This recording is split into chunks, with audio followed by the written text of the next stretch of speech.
I want to start by removing all the bolts that go around the bottom of the bumper and hold it to the splash shield. So there's 7mm bolts that go all around. Remove them all.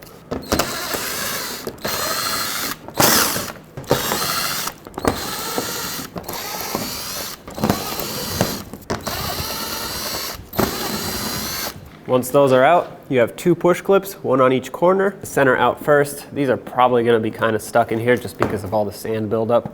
Sometimes if you spray them with rust penetrant, it might help, but most of the time you kind of just have to work at it. There's one.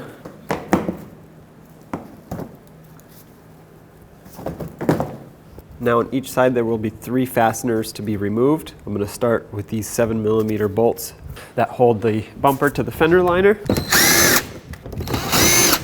And then right in this gap here where the bumper meets the fender, there's another 7mm bolt hiding. Go ahead and take that out. At this point, your bumper should be ready to come off the sides. That's perfect. We'll leave it here for now. Do the same to the other side, and let's move up top. Now up top, we have the grille here, which is attached to the upper radiator support. And I'm honestly not sure if this is supposed to pop out this easily.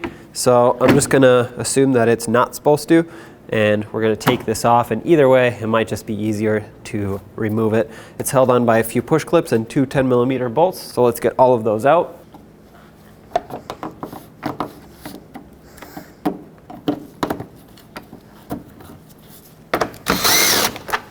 There's a push clip in the middle here.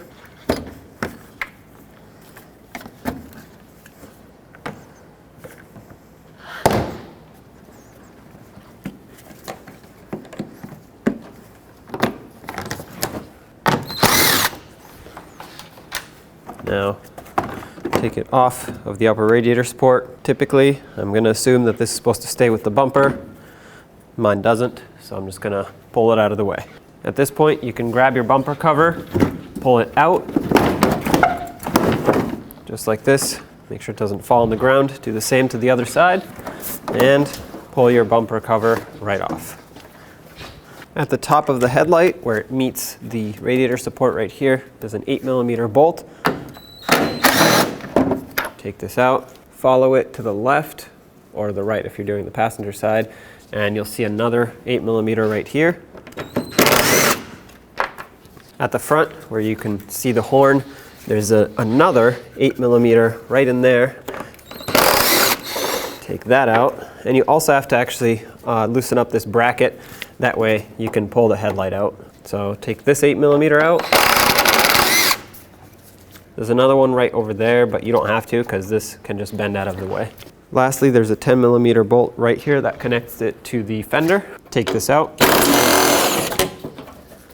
Now you can take your headlight, pull it up and over this, out at the same time. And there it is. They don't give you a lot of slack in the wire, so you can't go very far with it, but disconnect all the bulbs. To do that, you just pull back on these 2 little tabs, pull down. This one has a locking tab, so we'll go ahead and pop this out, or I guess just pull it out a little bit. You don't have to remove it. Then you can squeeze the connector, and a lot of times these have a lot of sand in it, but take that out. And there's your old headlight assembly. Take the new assembly, and before you connect your bulbs, I just wanted to mention that this is one of your adjusters. The other 2 adjusting points will be here and here, but this is mostly for how it mounts to the body to make it fit well. This is actually to aim the beam up and down.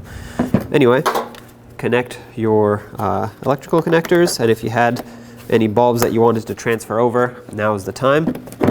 Make sure that all the connections lock in. There we go. Position this in here.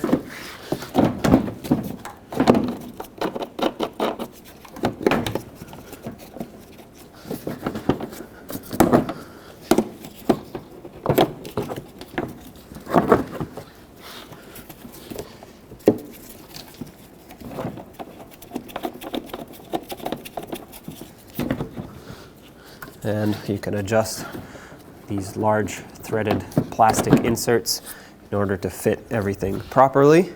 And it looks like this is perfect right here.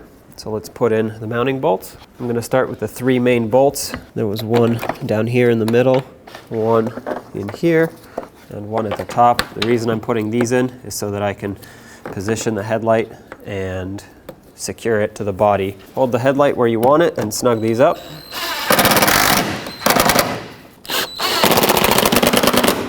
Don't go too crazy tight on these. Resecure this bracket.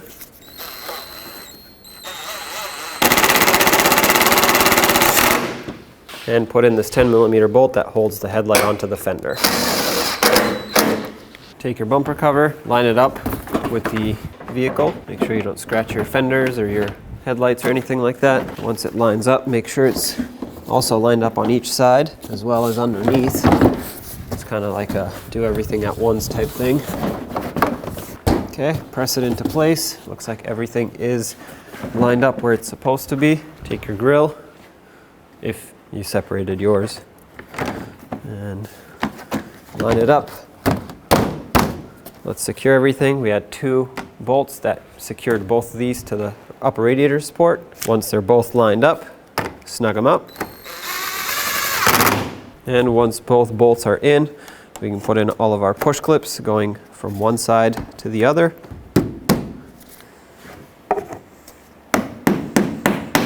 Resecure it with all the 7mm screws that were holding it in place.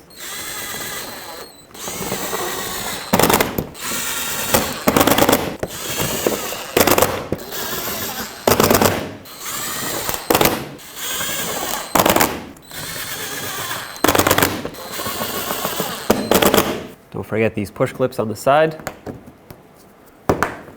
Do the same to both sides. There were also some screws on the side here.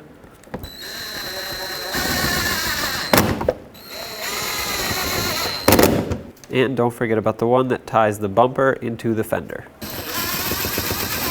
This one's pretty hard to see, but once you line it up, you can just tighten it right up. This is going to be a general tutorial on how to aim your brand new TRQ headlamp assemblies. Okay, so looking at your brand new TRQ headlamp assembly, you're going to see where your low beam is, and you'll see a little dot right in the center. And that is the axis point, okay? So what we're going to do is we're going to mark that with an erasable marker, just so it's easier to see. Next, what we need to do is measure from the level ground up to this point and take note of that measurement.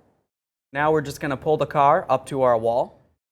On our vehicle, we remember that the measurement was 28 inches for our access point. Your vehicle may be different, but that's where I'm going to put this tape, just above that 28 inches. We'll do the same on the other side. Okay, so let's just back the vehicle up, straight back 25 feet from the wall. And now that we moved our vehicle 25 feet back from the wall, we're going to start with our measurement here. That's where the headlamp center is. We're going to go down 4 inches on the driver's side.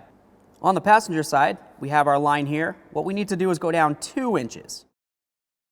To adjust the driver's side, we're going to cover our passenger side headlamp.